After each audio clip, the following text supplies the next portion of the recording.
যেই 5 অভ্যাস খাবার হজমে সহায়তা করে। আসুন এ ব্যাপারে বিস্তারিত আলোচনা করা যাক। অনেক সময় দেখা যায় ভারী খাবার খেলে ঠিকমতো হজম হতে চায় না, ফলে অ্যাসিডিটি, হজমের গণ্ডগোল, পেট ফেঁপে যাওয়া বা পেটে অস্বস্তির মতো সমস্যা দেখা দেয়।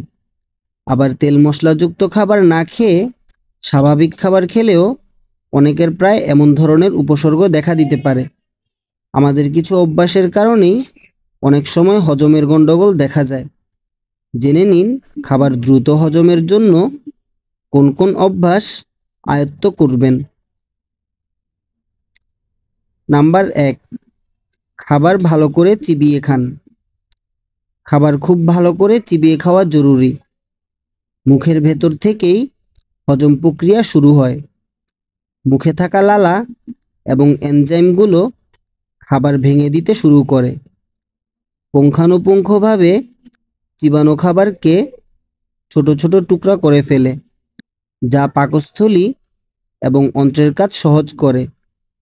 এই সহজ অভ্যাস খাবার সম্পূর্ণরূপে হজম এবং শোষিত করা নিশ্চিত করে। নাম্বার 2, ডায়েটে পাচক এনজাইম যোগ করুন। বায়োমলিকুলস জার্নালে প্রকাশিত 2013 সালে একটি গবেষণা বলছে পাচক এনজাইম প্রোটিন ও খাবার অ্যামিনো অ্যাসিডে ভেঙে দিতে সাহায্য করে। যদি মনে করেন যে খাবার ভালোভাবে হজম করছে না, তাহলে পাতে মধু, আম, কলা এবং পেঁপের মতো এনজাইম সমৃদ্ধ খাবার রাখুন। নাম্বার 3, হাইড্রেট থাকুন। হজম সহ প্রায় প্রতিটি শারীরিক ক্রিয়াকলাপের জন্য অপরিহার্য হচ্ছে পানি। পর্যাপ্ত পানি ও পানি জাতীয় খাবার খান। হাইড্রেট থাকলে পেটে হজমের তরল এবং এনজাইমের ভারসাম্য বজায় থাকে। প্রোটিন সহ অন্যান্য খাবার ভাঙতে সাহায্য করে পানি, তবে খাবার খাওয়ার মাঝে বেশি পানি খাবেন না। এটি পাকস্থলীর অ্যাসিডকে পাতলা করে দেয় ও হজমের প্রক্রিয়া বাধাগ্রস্ত করে। নাম্বার 4, প্রোবায়োটিক রাখুন খাদ্য তালিকায়। অন্ত্রকে সুস্থ রাখতে প্রোবায়োটিক এবং প্রিবায়োটিক গ্রহণ করা জরুরি।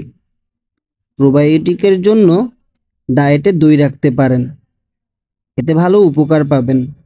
নাম্বার 5, স্ট্রেস ম্যানেজ করুন। স্ট্রেস পাচক এনজাইমগুলোর কার্যকারিতা কমিয়ে দেয়।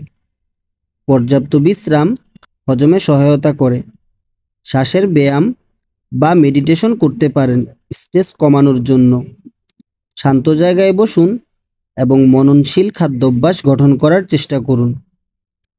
এমন সব তথ্যবহুল ভিডিও পেতে দ্রুত আমাদের চ্যানেলটি সাবস্ক্রাইব করুন।